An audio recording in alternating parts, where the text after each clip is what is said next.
похоже. Вот.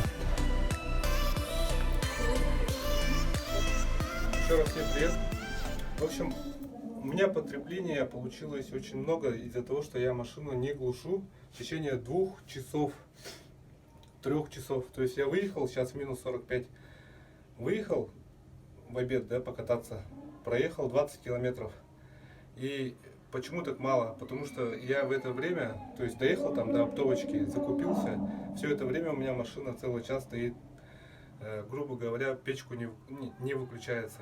Потому что я просто тупо боюсь выключить и потом прийти и увидеть, что у меня аккумулятор, например, сел, чтобы постоянно ток шел.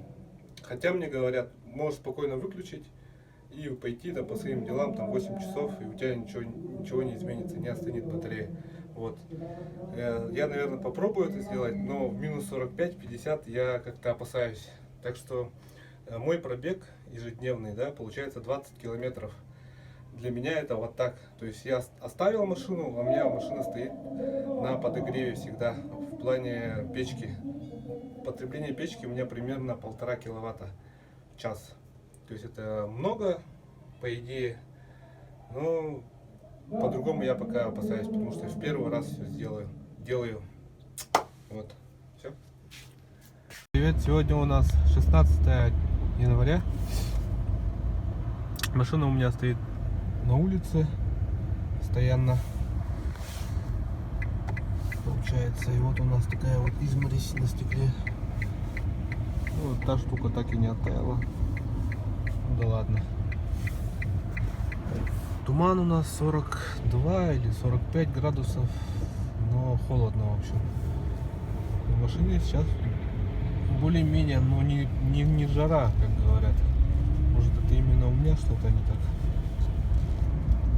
Мне особо далеко ездить не надо по жизни, но иногда надо. 10-20 километров в день это для меня предел. 20 километров для меня предел. То есть я больше сам даже не хочу ездить. Вот. Вчера у меня люк не открылся передний для зарядки.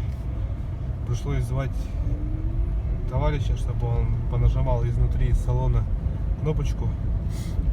Я смог спокойно открыть ее из улицы. Потом мне сегодня сказали, что нужно было просто нажать кнопку на пульте. После этого откроется поковырять лючок, тогда он откроется. То есть не надо второго человека, как я думал. Это наша площадь Ленина. Ленин. Видно, не видно. Там в тумане стоит.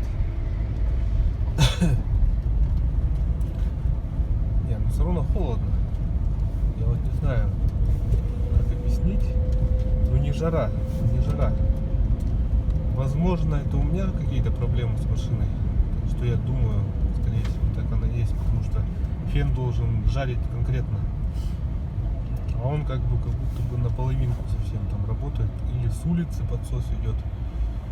Что-то вот такое. Что-то вот такое.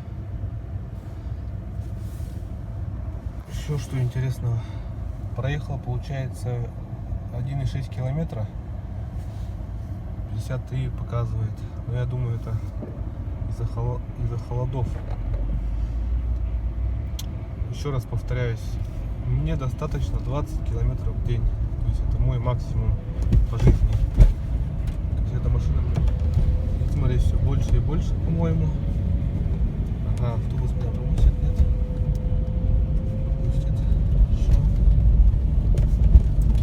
Проблема вот автобусов наших, то, что у них дым, их выхлопные трубы стоят внизу. Из-за этого, когда они стартуют, просто кажется, что там сплошной туман. Это проблема не только нашего города, но она есть. Вот сделали бы, чтобы с завода прямо пазики делали выхлопную трубу наверх. Я понимаю, что там всякие сложности есть, но как-то это можно решить, мне кажется.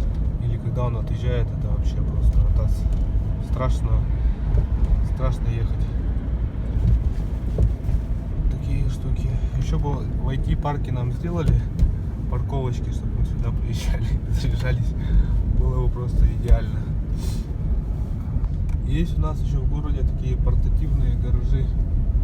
Называется Наташа, там всякие разные. Утепляют, ставят машину так. Очень-очень много.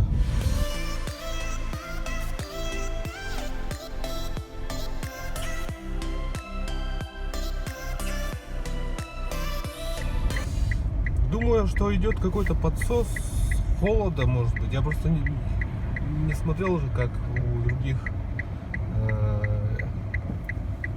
получается. Как у других не знаю. Но здесь, ну, он как бы такой горячий, такой, ну, хер знает. По-моему, ну, пара изо рта не идет.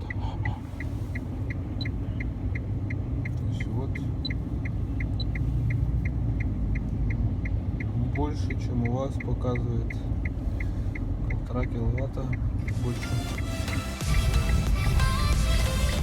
Красотища! А вот Иванечка.